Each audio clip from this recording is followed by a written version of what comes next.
September 11th attacks drew worldwide attention to the shortcomings of the American intelligence community. But despite some major restructuring over the last 9 years, some say the intelligence community still doesn't have its act together and is suffering from a power vacuum. Correspondent James Rosen explains.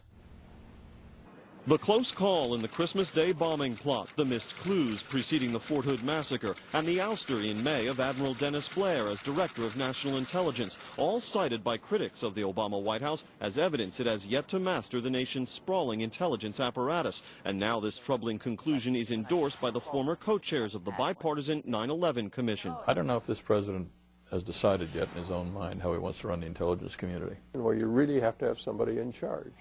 And I'm saying, because the law is not clear, the president has to step in and say, okay, this is the way it's going to be.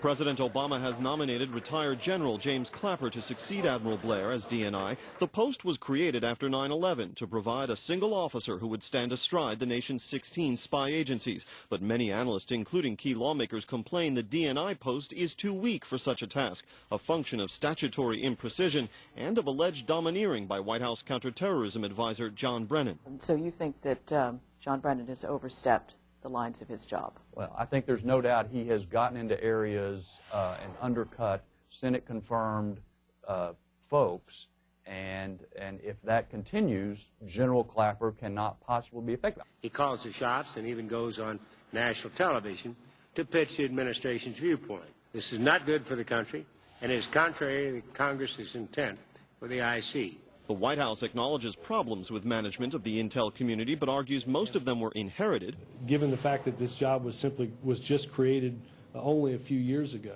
means that there's still coordination issues that we have to work through. And also that the country's national security is not jeopardized by these problems. I don't think that in any way we lack any sort of capacity.